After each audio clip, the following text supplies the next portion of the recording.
and welcome. You're tuning in to Unbreakable Hope with me, your host, Jessica Rose. This podcast is all about seeking the light. In each episode, we chat with someone who has either overcome the darkness or who is actively spreading light within their own community. So let's jump into today's episode. Well, if you thought episode 1 was confusing with two Jesses, here we are today with another amazing Jess. I'm super excited to introduce you to this Jess as well, who is an Army veteran. She has an amazing story. She also has an amazing podcast, which I'll be sharing below in the links. And we're going to be talking about what it's like being in the military, out of the military, some of those transition pieces, and also what it's like to just grow through the traumas we experience. We've all gone through a lot in life, right? But our mindset can really make a huge difference on our outcome. So I hope everyone is ready because we're jumping in. Well, Jess, thank you so much for being on the podcast today. I really appreciate you coming on and telling more of your story. Yeah, thank you so much for having me on. I really appreciate it. Well, we're going to dive in, and I'd love to give you the opportunity to introduce yourself a little bit more, tell our audience a bit more about who you are, and then we're going to jump in further on our conversation for today. Okay, sure. So my name is Jess. I live in Atlanta with my dog. I am an immigrant from Colombia. I served in the Army for a few years, and I am now an advocate and really passionate in the nonprofit world, as well as yapping on my own podcast. Which I love that. I think that's actually how we met was I saw your post from your podcast and I was like, man, I like this girl. This girl has a lot going on. I want to follow her and support her. And then you had me on your show, which is really awesome. So do you want to go ahead and give a plug for your podcast? I'll definitely include the links in the descriptions for the uploads. Yes, absolutely. So my podcast is called Resilient and Rowdy. And yeah, same to you, girl. I was like, dude, this is a really cool chick. She's doing some really awesome things. And that's just kind of the premise of Resilient and Rowdy. I have a lot of flexibility with what I can talk about, but I really do like to highlight really interesting, cool people that are doing great things and just kind of showcasing like what they're up to and to kind of help my audience learn from them. So it's so much fun and I love talking. So of course I have a podcast. I think that's the same thing here. I'm a talkaholic. I've been wanting to do this podcast since probably 2019, and I finally just said it's now or never. Let's go. So Yes. I'm so glad that you did. I love it. I know people say that the podcast world is so immersive, but that doesn't have to be a bad thing. Like we can all learn from each other. So like, and having fun conversations is really fun too. So I definitely think that's something that everyone that I talk to, I always walk away from these conversations learning more. And I hope that's how my listeners feel as well to getting more information. I mean, you and I are in similar spaces and similar circles with the things that we talk about, but there's always growing experiences and growing research. So I'd love to kind of maybe jump in there. What really got you focused on being such an amazing advocate for women in the military and mental health and their holistic healing? Tell us a little bit more about that journey. yeah, for sure. So um obviously growing up in a cultural upbringing, you don't really talk about mental health.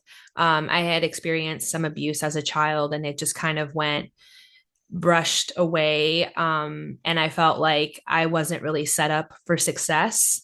I definitely acted out as a child and as a teenager for sure. And I told myself that once I turned 18, I would start going to therapy because I would be legally an adult. My parents couldn't say anything about it. And ultimately I wasn't really ready for college. So I ended up enlisting in the Army because I love guns. I love all that. I love getting dirty. I love pushing myself. And that was towards the end of the GWAT, but I figured I could still do something. And so I enlisted in the Army. Nothing cool, nothing crazy, just CBRN, so chemical operations. And I loved it. I loved that I surprisingly passed basic training and AIT and just continued to push myself and all of the different people that I met along the way. And it wasn't until I got to my duty station where I was at first physically assaulted in the laundry room of the barracks. So I was able to get away from that situation. Um, and that just kind of shook me to my core because that was where I was supposed to be safe. I'm supposed to be safe in my barracks, right? And that kind of put me on guard to like, okay, let's, obviously double check your surroundings. But then ultimately, later on that same year, I was sexually assaulted, and it was from another guy that was in the army, not directly with me, but he was a couple companies away. And that just really upset me. I'm like, I shouldn't be afraid of my own counterparts, my own colleagues. Like, we should have each other's back. And so it was a really hard time.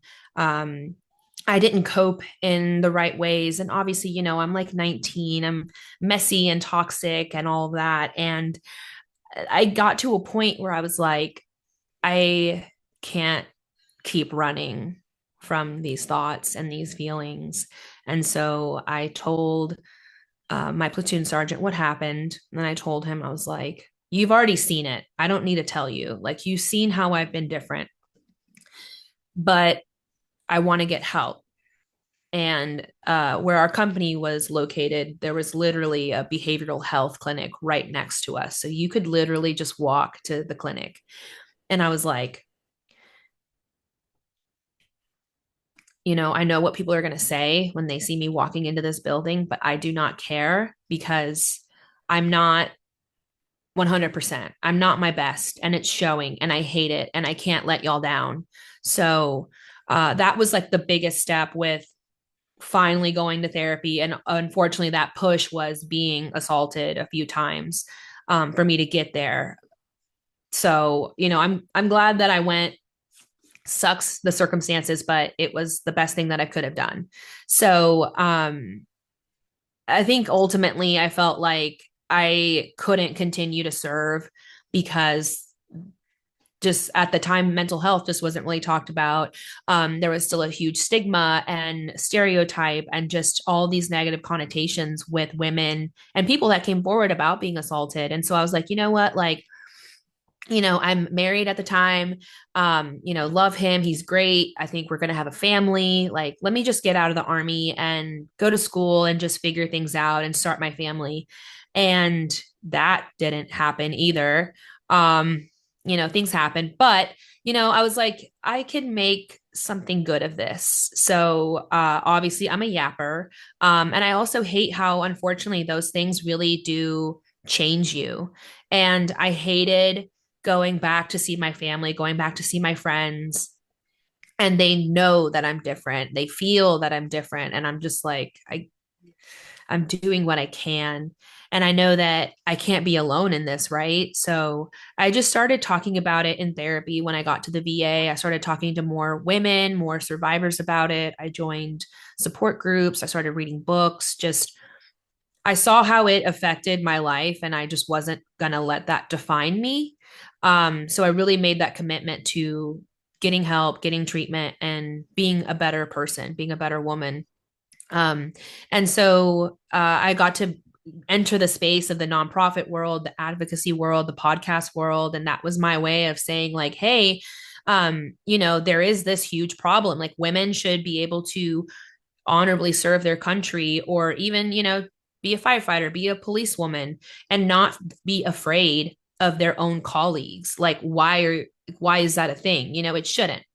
So as scary as that is, it serves a better purpose. It's not just me talking about myself and trying to proclaim as a victim. It's more of like, there are faults, there are ways that we can improve, and I see the ways that we can, so why don't we? So I'm just initiating that conversation. And that, led me to have my own podcast, because I feel like through conversations, I've come across so many great people and I've learned so much. And there's a lot of conversations that aren't being had because some people aren't empowered or ready to have that. So if I can just put a drop in the bucket, plant that seed, I would love that, because that's where change kind of starts.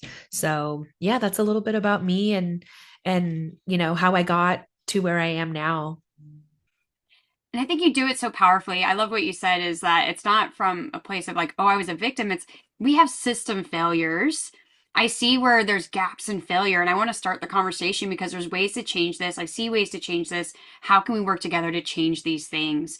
And I think we see that in a lot of different experiences in life is a lot of people become advocates for a cause because they were wronged.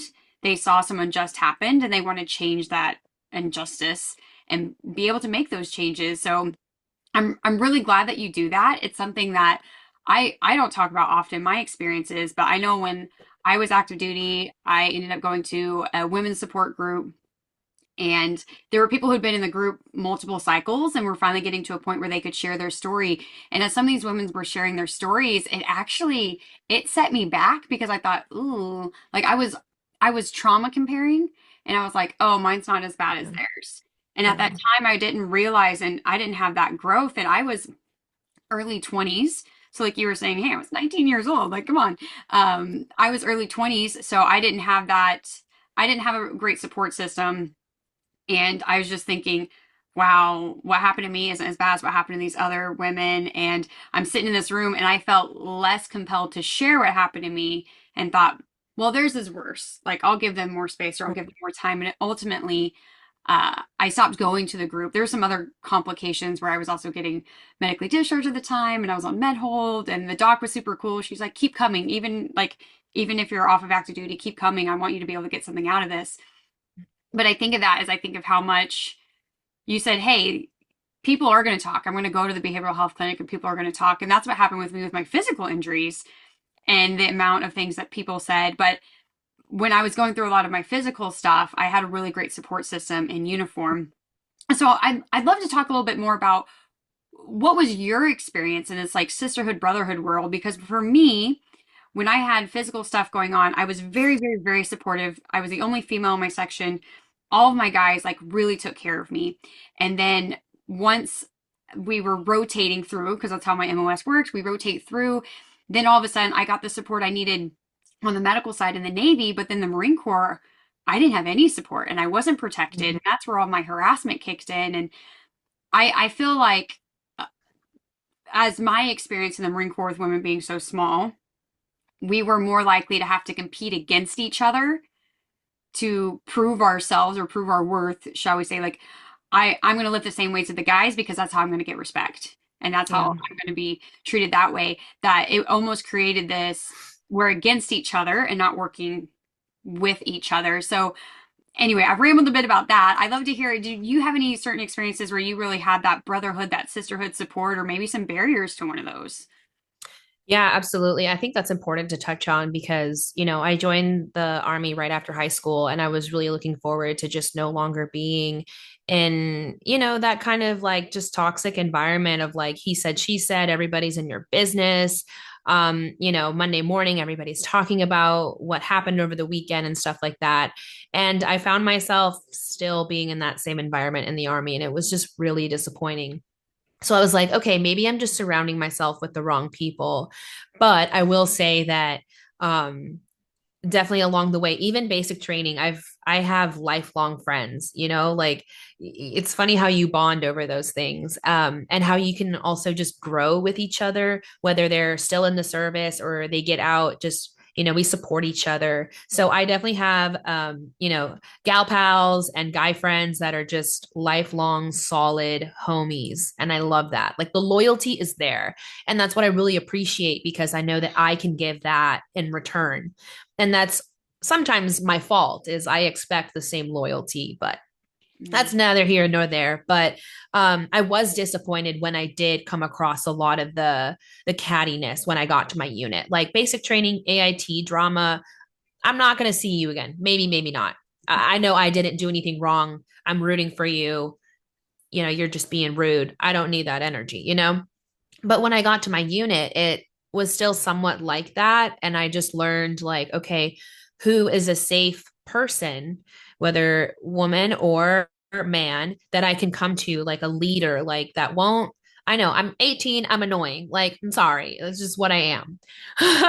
But there are people that I met along the way that were like, they took me under their wing, or they're like, they could relate to me in so many ways because they were a private at one point too.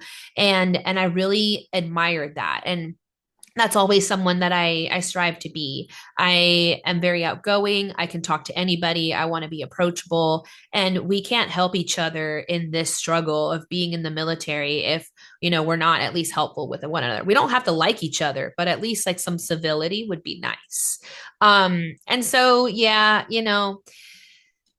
girl drama, of course. And then the guy drama, that's just like the story of my life. It's like I just want friendship and they always want more. And I'm just like, I'm sorry, you're like my homie. Like I don't do that with homies.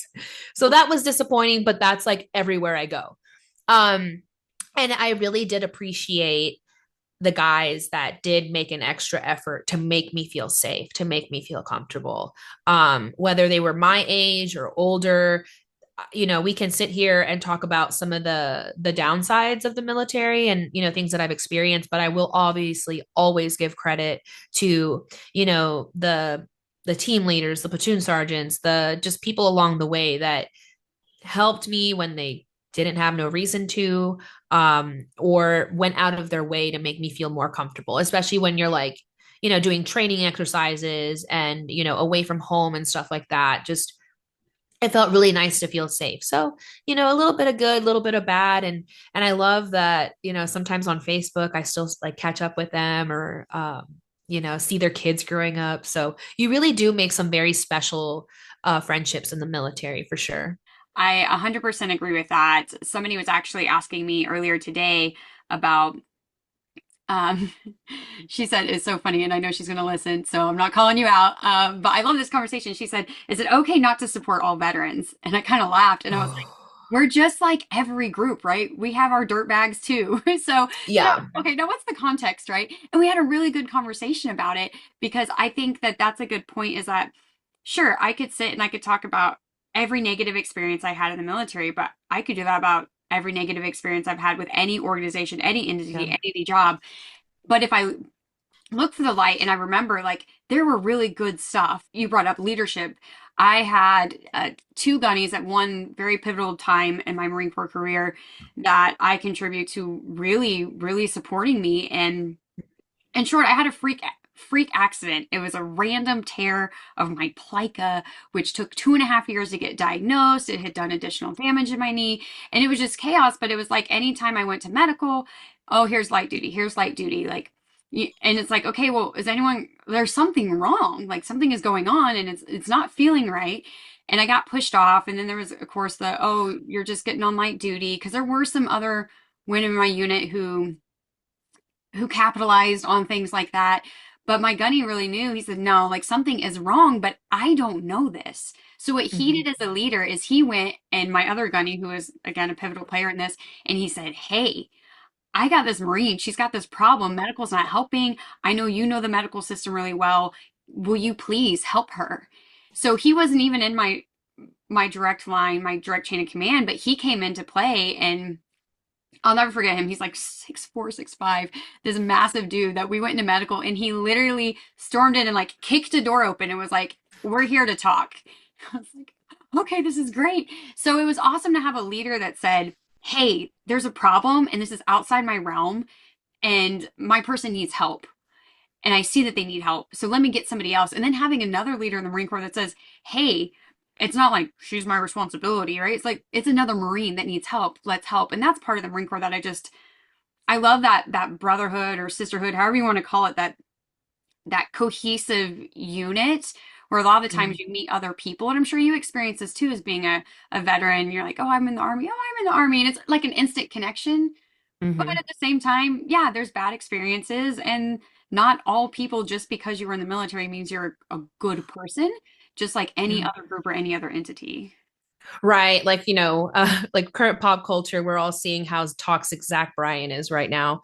And we're all human. So like don't allow the uniform to put this person on a pedestal at all times. We're flawed, we make mistakes. And there's a difference between that versus an indicator of somebody's character. Like they've done this time and time again. And I think that's the unfortunate reality with just a lot of things. And especially with me turning 30 this year, that was something that I really reflected on. I got into this space in my mid 20s and I'm 30 now. And I've learned a lot along the way. And, there's people that I called friends that I just no longer associate with. And it's just unfortunate. And I'm sorry, but not sorry. Your military or your veteran status doesn't excuse you of certain behaviors. If anything, it should hold you to a higher standard of how you treat people, how you conduct yourself. So sometimes people can get into the military or certain career fields with good intentions and to really develop themselves and really make something of themselves versus people who use that as a title in order to get away with certain behaviors. So it's just an unfortunate reality. And especially in the veteran space now, it's just learning how to navigate that. And especially in my experience, just using more discernment. I have made so many wonderful connections and friends in the veteran space, but having to learn that, okay, yeah, cool, you're in the military, or you're a veteran, but how do you treat me?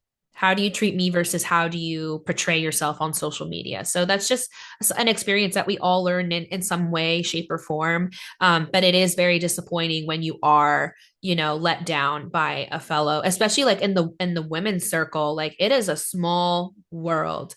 So I don't tolerate any BS anymore. I felt like my loyalty was holding me to a fault with that. So I've had to walk away from a lot of things, but I think that's the mature thing to do and something that just inevitably comes as well. So it's definitely been a roller coaster, but I'm still so grateful because I've learned a lot. And, I love sharing that. So that way people don't struggle as hard as I did or it come to as much of a surprise as it was for me. I'm like, oh, she's a horrible person and she's a veteran.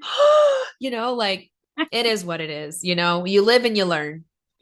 Yes, 100%. I think, Yeah. I think what you said was really great, where you said, if you are a veteran, it's almost like you should be held to a higher standard because we are supposed to be held to a higher standard. We're supposed to be, when we join the military, we're supposed to be this separate, this more elite force. Marines, we always get teased for the brainwashing, but it's true. Let's be real. Yeah. That Yeah. they want you to be able to think. They want you to be able to lead. They want you to be able to act a certain way and do certain things. And then when you get out of the military, it's interesting to see the different paths people take. And I always think back to everyone joins the military for a different reason. Like I joined my bloodline has served all the way back to the Revolutionary War. My parents, my grandpa, my great grandpa, my uncle, my brother. Like I have so much military service in my entire family. So for me, it wasn't will I not. It was what branch am I going to serve in? Oh, At yeah. minimum, I want to at least serve my country, do my 4 years, and have that time and continue my family legacy. For other people, like my mom, it was a way to get away from the environment Mm, she was in. It was yeah. supposed to be a way to save her and protect her from where she was. And I've heard that story with some other Marines that I served with. I've also heard this story many times. People join just to have their college paid for. Hmm. That's So, okay. yeah, if Yeah. if that's what you did, that's hey, we all served, but we all joined for a different reason. And it's hopes that when you're in the military, you learn different things and you come out the other side, hopefully a more positive contributing member to society. But yeah, there's always those few, and I'm with you. I've had some experiences over the past few months where I'm like, oh wow, I was not expecting that from a veteran or from a woman veteran, but you live and you learn and you remember that people are people, Yeah. and there's different flavors of ice cream for a reason. So Yeah. with that, are there certain groups that you've been a part of, or maybe certain activities that has really helped support you through your growth, through building more resiliency or feeling more connected since your time out of the military? So that would definitely be a veteran resource success group. I know the founder, Scott. He's a great dude. And I love just the variety that they offer. So there's a lot of great organizations and nonprofits and resources out there. But I think what I love that he did was he really made an effort to make it like a one-stop shop.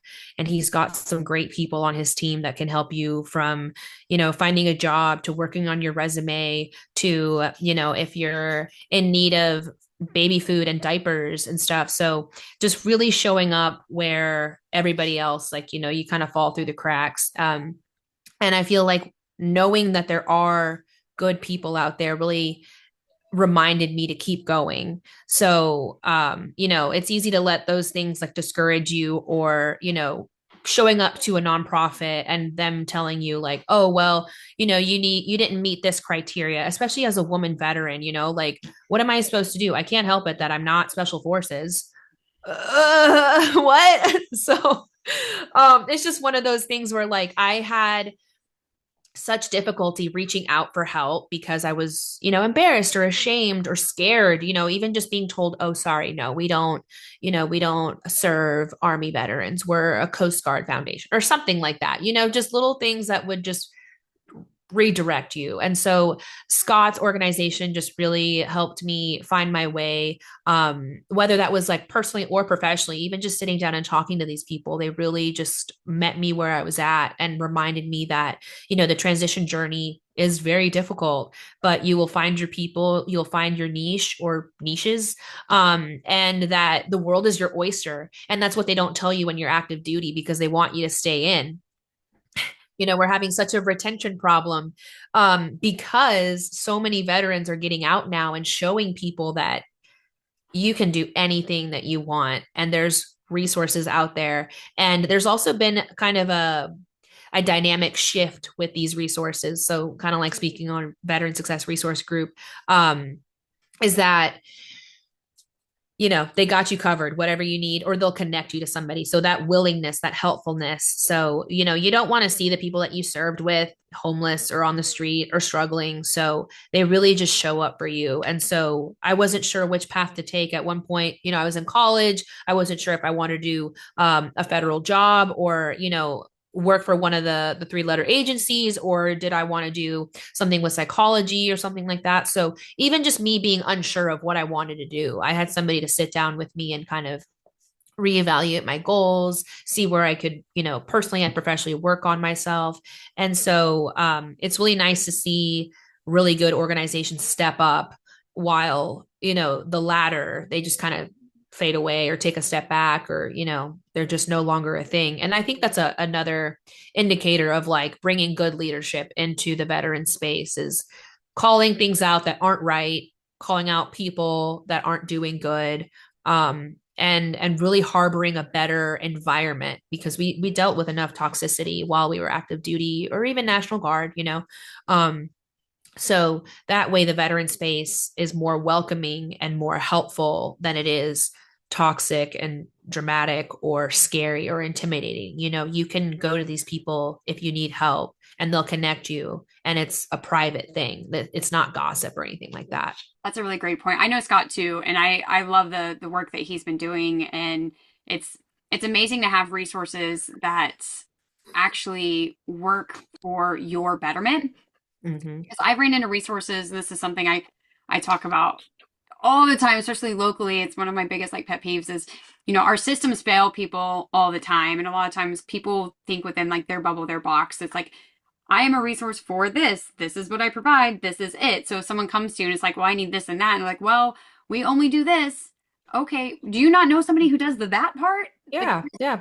it's Connect people, yeah, or like, be prepared to encounter that if you're getting into that profession. So I've learned a lot the past couple of years about nonprofits and stuff, and having that example from Scott, has just been monumental. So I've definitely learned a lot and appreciate people like him in the community for sure. So I have a question. This is always like I think almost every veteran responds the same way.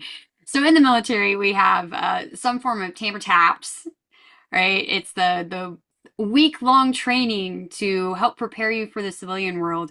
What is your thoughts? How was your TAMPS experience, or form, same form? I think you know what I'm talking about, if you call it differently. Yeah. Oh my God. Yeah. Oh my God. Back in my day, we called it Soldier for Life taps. I was like, oh yeah, like, so SFL taps. And actually I had a great experience with it. So I hate hearing the latter. But I will say that I definitely took that time and absolutely took advantage of it, because I just didn't know what was to come. And obviously, you're supposed to go, and they're free resources. So why not?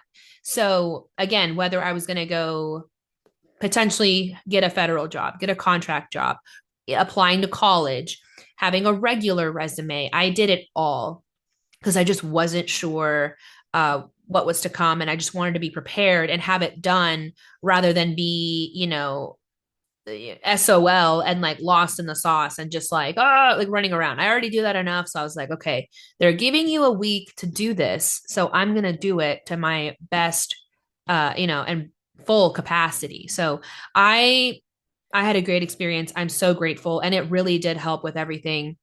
Ultimately, when I got out, that's when my marriage just started getting, I don't even know to say worse, but it just wasn't getting better. And, I made the decision to leave. And so I ended up having to move back home to my home state, Georgia, which I didn't want to do. But I was like, okay, let me just make the most of it. So I had already done my stuff and it made that transition a little easier because it was one less thing to worry about, especially when you are a veteran. And in that year, 2016, nonprofits and organizations weren't the way that they were like they are now. And so when you hit that veteran status, unfortunately, you kind of do get brushed aside. Like people really don't care that you're a veteran, and they shouldn't. At least in the context of like entitlement. All I said was just like, hey, I'm a transitioning veteran. I need help. And, sometimes I would get connected and sometimes I wouldn't. And there's so many of us that are getting out that sometimes you just get lost in those numbers. So that's what I was trying to avoid with doing all of my stuff for TAPS. Is some people take it as a joke, that's on you, but I was fully prepared to get into the world and see what would come of it. So yeah, I enjoyed it, loved it, got the free swag too, like the notebook and the little I love office supplies, so whatever. But yeah, so I can attest to it really working. And I'm so grateful for it, really. I I love just your mindset and how you take on all these things and how you view them. I think that you're probably the first person who really loved their TAPS experience. For me, mine was a little tricky. I was during my medical time because I was on light duty and limited duty so many times. They talked about a potential admin set for me because of my Mm. medical condition. So I went through it, but I went through it. It ended up being like 2 years before I actually got out. And it was just a very confusing time for me. And I was really young then. Like I was probably 19 or 20 when I went through it the first time. And then when I did eventually get out, I went through it again and it seemed like an information overload that was Hmm. also what I remember like looking back for it. I remember the biggest focus of that week was more on getting your VA disability and all these VA benefits. But like what you're saying is I didn't join the Marine Corps to be like, "Oh, I'm going to get VA disability and healthcare the rest of my life." Like that, but no, Yeah. never Yeah. anything that crossed my mind. So that wasn't the important stuff and I felt like one being on a med board and going through that process, I kind of already had assistance with that, but I felt like they were putting all their weight and value and just getting all these benefits from the VA, and I didn't feel comfortable with that. So I was like, well, what about all the other stuff? So like you're saying, yeah, what about resume writing and preparing for interview or preparing for a move? So Hmm. that was kind of the same thing with me. I had a boyfriend at the time. We knew it wasn't going to work out, but we weren't at a place either of us to really say this isn't working out, you know. Yeah. And I had hoped to stay in California. I had planned A, B, C, D. Every part of every plan just kept falling apart. So slept in my car for a couple days. Finally called my parents and was like, "Ugh, I guess I'm coming home to Oklahoma." Right? I was not thrilled at all by it, but Yeah. I joke now that this is like God forced me back here, and Hmm. I've appreciated it ever since. And I do think that there is this almost maybe like group of people, shall we say, where it's like I'm a veteran, you owe me, or I'm entitled to. But I like how you're saying is like, hey, I'm a veteran, my experience is different. I just need some help, like going to college, you know, Yeah. getting a campus tour or getting walked through FAFSA and all this stuff that most most people do. Maybe they're 17, 18 years old in high school getting to take these tours or they have their parents helping them along the way. Yeah. We don't have that same experience as a veteran and coming in more as an adult going back to college. Yeah. Yeah. 100%. And I think it also was a little harder But it makes me work all the more harder and push myself because I'm an immigrant. So not my parents, but my whole family, we all came here. And so sometimes there is a difference between immigrants and then first generation. So, even my older sister navigating trying to enter through college was just a new experience for all of us. Um, and so that's why, I really just made the effort to do what I could because I know that if I could ask my parents, they might be like, maybe ask our neighbor, like the Americans. So it's different for everybody, but I always suggest whether it's, TAPS or navigating the VA is just give it a shot. Just, give it a shot, give it a chance, see where it takes you, and then whatever gaps there are.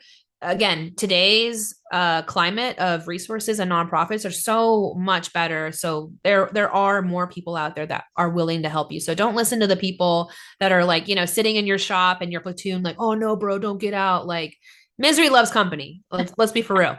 So don't let them hinder you from having the courage to even just say, hey, I need help. Hey, I'm a little lost. Whereas like when you're in that platoon or company setting, you can relate to all these people, but when you get put out there, you're just immersed with over like information overload, resource overload, who's good, who's not. And I think I did want to ask and touch on that the Marine Corps. Yeah, you mentioned the brainwashing. It's a little more for y'all. Y'all drink more of the Kool-Aid, I think. But I have heard from a lot of my friends that, when you're getting out of the Marine Corps, they call it the EAS curse. That like you said, how anything and everything will go wrong. So you kind of have to be prepared for that. That was my first time hearing that. I think I heard it like a year ago, and I was like, wow, that makes a lot of sense because I felt like my Marine friends always struggled a little more than other branches. And I think that's a pretty interesting topic, like whether that be transitioning or mental health or anything of the sort. It's just like I just noticed that. And that's part of the reason why I do what I do and why I continue is because I did lose a really close friend, one of my first friends that I made when I got out of the army, and he was a Marine Corps veteran. And, I saw how much he struggled. And then over the years, I continued to see it. And I was just like, you know what? I don't want anyone to go through this. Like, this sucks. Me going through it, I know that I will persevere because I have no choice. I hold myself to this almost like impossible standard, but I hate to see other people struggling.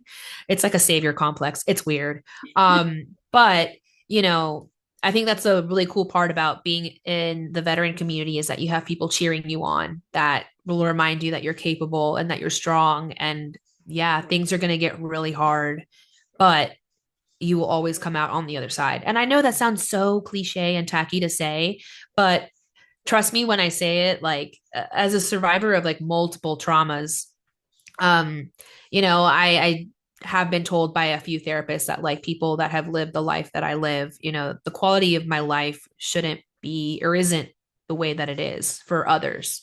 And that really makes me feel some type of way. And I feel like I also owe it to other survivors, other veterans to show that you can get better, that life does get better and that you can enjoy it. You don't have to feel guilty to enjoy your blessings or that your path is a little more clear. But I just want everybody to feel that way. So I'm like getting chills as you're saying that because I feel so much of what you're saying as well. Is I get told time and time again, I don't know how you're doing it, doing everything that you're doing and caring for your husband and everything you've been through. And yeah. yeah, it's hard, but I think back to when I was in boot camp, we did this whole night course where, there's live fire and you got to go through this obstacle course, you got to do all these things and you're partnered up. And I was so sick that week. I remember one of my drill instructors was so adamant on trying to keep me from going to medical because she's like, you go to medical, you will be dropped. And like Oh, we've got to keep you pushing on so you don't get dropped because if I got dropped, they were full. So I was looking at having to just stay in holding for like a month. So Marine Corps boot camp's 3 months long, right? yeah. I was like, no, I need to get out of here. So I had pushed through my injury because that was one thing. As I got injured and I was like, oh, I felt the pop, I felt the tear, and I was like, okay, that's not right. And then I was like, oh, this really hurts. This really hurts. So eventually I got it looked at And then it was one of those, do you feel better and want to move on to graduate? Or do you feel worse and want us to keep investigating? And I'm like, yeah, I want to move on. I want to graduate. I can keep sucking this up. It's fine, which ultimately did more damage, of course. But anyway, I remember when we got to the live fire part and I'm sick, my drill instructor's like smuggling NyQuil to me, and I remember trying to sweat my fever out. And one of my rack mates would sleep with me, like to give me body heat, and I'd sleep in my camis and two sleeping bags. Like we were just trying everything we could to get me to break my fever. So here we are, the night drill, and I'm the first in the hole with my buddy, and I'm crawling, and she's pushing me and then she's crawling and helping push me and crawl because I just didn't have the Mm, energy. I was literally like, come to find out, I had over 100-degree fever. So we get to the Constantine wire and same thing. I'm trying the best to crawl and she's pushing me. And I remember just rolling out thinking, I don't think I can take another step. And then her getting caught and the barbed wire actually cut her cheek. And I remember she had a pretty good cut. Like you could see it like a week mm, later. But in that moment, I just thought, oh my gosh, she needs me. And I remember grabbing and helping pull her out. And then I kind of blacked out and she was like carrying me over the last bridge. And I don't remember much after that. But it's those moments where, in the moment, we don't think we can make it. But we've had those thoughts before other times of our moments or yeah. other times. And it's like, we made it through that. We can make it through this. We can make it through this. And we're stronger than we think we are just in that moment. That moment is trying to overcome us.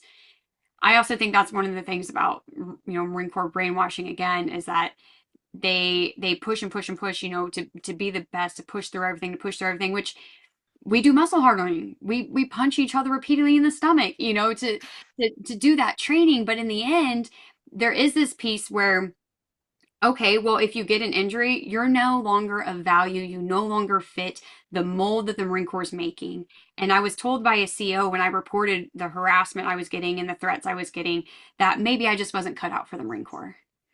And I Mm, remember in that moment, I thought, wow, but had I gotten the support when I needed it, it wouldn't have gone this far and been this bad. right. And I remember the next CO coming in, he was asking all the Marines that were transitioning out. So there was like 12 of us in this room, and he asked all of us, hey, like I want to get some feedback. He had this little tiny sticky note. I'd love to get some feedback. And everyone's like, well, sir, I can't complain. It was great. We're in San Diego. And he's like, okay. And he gets around to me, and I said, oh, sir, I wish I knew you were going to ask me this question. I would have taken like better notes, but are you ready for this? And he wrote every page of that little sticky notepad that he had of me giving him feedback because I think that's part of it too. We're told like, follow, trust your leadership, follow everything they say, everything they do, almost to a detriment because then no one's actually speaking up when injustice happens and saying, hey, this wrong thing happened. We need to change and we need to fix this. People Hmm. are so afraid of reprimand, or when they see someone like me getting reprimanded or getting harassed for speaking up about something, then they're less likely to do it themselves. And like you said, I'm happy to be that person, to be the loud one in the room, to say, hey, this isn't okay. Hey, this needs to change, and be that voice for other people so that they can continue on in the best way that they can with what they have. And I think that's also like a good testament of leadership styles is being willing to pivot, being able to hear the people out, like you serve this group of people, so you should be able to hear them out. And if not, then that's not leadership. That's almost like a dictatorship. And I understand sometimes those instances are applicable in the military, but not always. And I feel like that's kind of why sometimes the military can be very behind on a lot of things, a lot of tactics, a lot of beliefs, a lot of doctrine, ways of going about things, the culture. It almost seems like decades behind sometimes. So you're going to meet that. And I think it really is admirable when you do choose to speak up still, even if your voice shakes, even if you're alone, like something's got to give. And so I think it's really fun and scary being the mover shaker of the group or in the community, so I'm glad that you did, but it's always for the good of all. It's not out of like, selfishness or anything. The same thing I find myself doing with difficulties that I have caring for my husband is it's not just for me. This isn't just for him. This fight is bigger than that. It is for every other veteran, every other caregiver, every other person that has to be put in our situation. That's who this fight is for. So I appreciate you and your Yeah. fight, and that you're constantly advocating and putting out there for other people. It's it's difficult at times, but I think that your heart is there, your soul is there, and it's on fire, and it's just burning away for people. And I love that so much about you. Yeah, thank you so much. That really does mean a lot because I think I owe it to myself, one, because when you go through things, sometimes you learn some bad habits. And there was always this very negative voice in my head. Um, and learning to tune that voice out, as well as, not being afraid to admit when I need help or when I'm, acting out to apologize.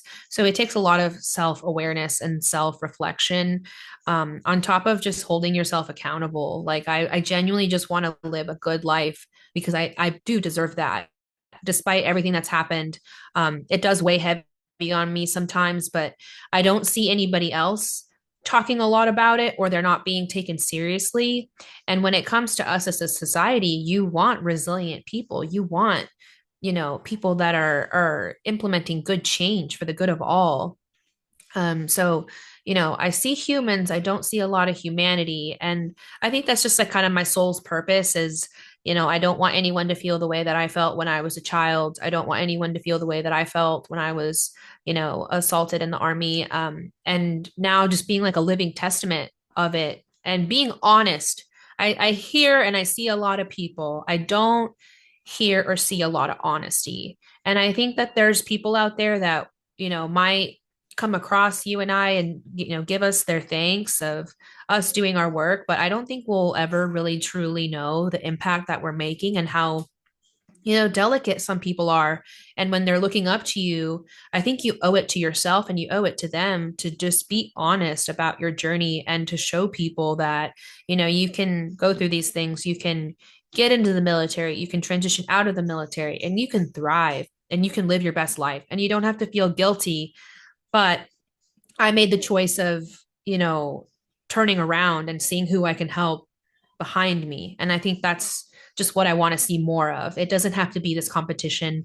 And that applies for the veteran space, military space, or civilian space. Just, I will always be so grateful for the women, the men that went out of their way to help me, to guide me, to teach me. And I can only just hope to do that for more people. So it's, it's very fulfilling, um, but really amazing work, and I love it. And sometimes it burns me out, but it's for a good purpose. So I just really appreciate you having me on and being able to talk about that because I know that there's going to be somebody listening that really wants to see, you know, badass women living their best lives, that have overcome a lot. So yeah, thank you, Jessica. Well, I appreciate you being here and sharing more of your story. And I'm really excited for our listeners to be connected with another amazing podcast. So I'll have all those links below. You can check those out on whatever platform you're listening to. And again, I just want to thank you so much for being on and giving me your time and your energy. And hopefully, we'll chat again soon. Yes, thank you so much. Thank you, listeners, for tuning in. If you found this episode inspiring, please share it with someone you never know who needs more light in their life. May this serve as a reminder that there's always darkness in the world. Do not let it consume you. Always seek the light. Please take a moment to do the good old subscribe, rate, and review. Your support means so much to me, and it helps me spread more light and love. Until next time, be kind, be loving, be human, and don't ever let anyone steal your hope.